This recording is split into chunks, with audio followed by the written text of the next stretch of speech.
Pernah kebayang nggak gimana ceritanya sebuah kekaisaran raksasa yang umurnya 600 tahun lebih tiba-tiba bisa berubah total jadi republik modern? Nah, hari ini kita bakal bongkar habis kisah Mustafa Kemal Atatürk, sosok jenius di balik transformasi radikal negara Turki. Oke, ini dia peta perjalanan kita. Pertama, kita mulai dari sebuah koneksi yang mungkin nggak banyak orang tahu antara Nusantara dengan Anatolia. Terus, kita kenalan lebih dalam sama sang arsitek perubahan ini, kita bedah ideologinya yang mengubah segalanya, kita lihat langsung wajah baru republik yang ia bangun, dan terakhir, kita renungkan warisannya yang, wah, sampai sekarang masih jadi perdebatan panas. Oke, kita mulai dari tempat yang mungkin nggak Anda duga. Ternyata ada benang merah sejarah antara kita, Nusantara, dengan Turki bahkan jauh sebelum Republik Turki modern itu ada. Coba deh bayangin, jauh sebelum nama Turki modern menggema, ternyata ada ikatan kuat antara Nusantara sama Kekaisaran Utsmaniyah. Kita lagi ngomongin abad ke-16 loh.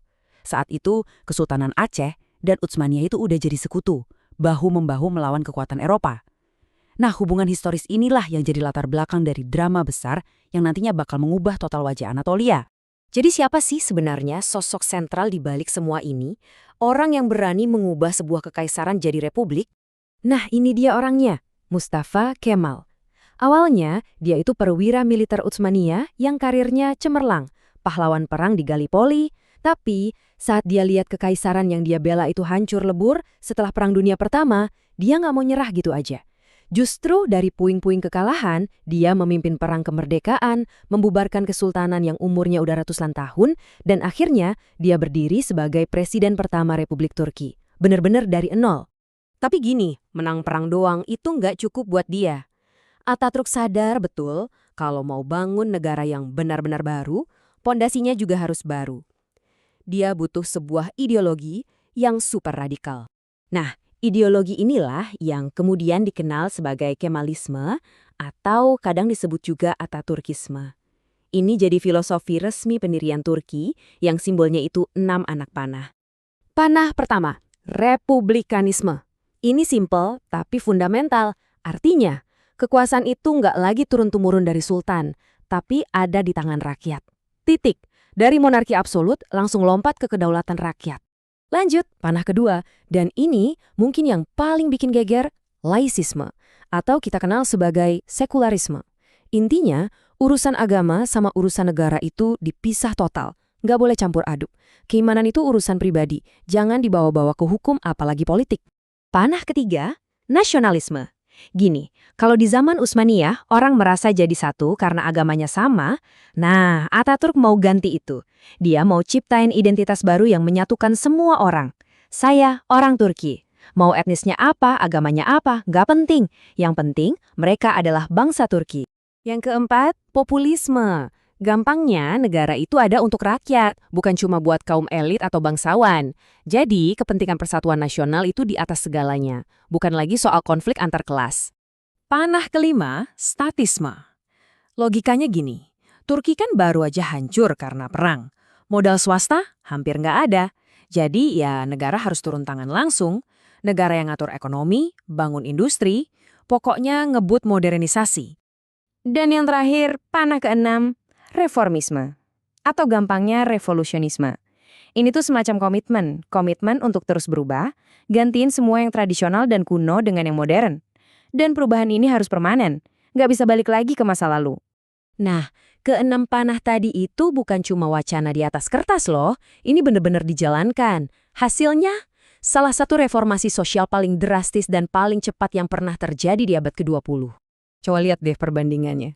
Skala perubahannya ini gila banget. Cuma dalam beberapa tahun, Turki itu jungkir balik. Dari kesultanan jadi republik. Dari kekhalifahan jadi negara sekuler. Hukum syariah diganti total sama hukum sipil dari Swiss. Bahkan, cara nulis aja diubah. Dari huruf Arab ke alfabet Latin. Ini bukan sekedar reformasi, ini revolusi total. Dan yang nggak kalah penting dari revolusi ini adalah soal emansipasi perempuan. Atatürk punya prinsip, sebuah bangsa nggak akan bisa maju kalau cuma setengah dari penduduknya yang modern. Makanya hak waris dibikin setara. Urusan cerai pakai hukum sipil, bukan lagi cuma kehendak suami.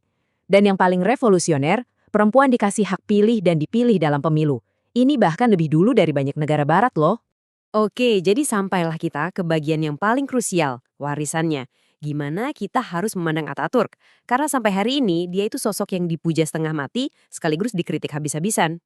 Sebagai pengakuan atas jasanya mendirikan republik, pada tahun 1934, Parlemen Turki memberinya nama kehormatan, nama belakang Ataturk, artinya Bapak Bangsa Turki. Sebuah gelar yang menunjukkan betapa besar posisinya di mata bangsa yang baru ia ciptakan. Visi nasionalisnya ini berhasil menciptakan sebuah identitas yang kuat yang mempersatukan republik baru ini.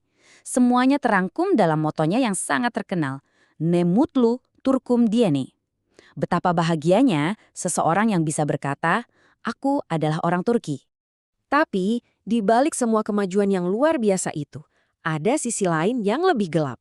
Ternyata, metodenya yang otoriter, yang memaksakan perubahan dari atas ke bawah, plus nasionalisme Turkinya yang begitu kuat, itu jadi inspirasi. Inspirasi bagi siapa? Jerman Nazi. Bahkan Hitler sendiri pernah bilang kalau Ataturk itu bintang di tengah kegelapan.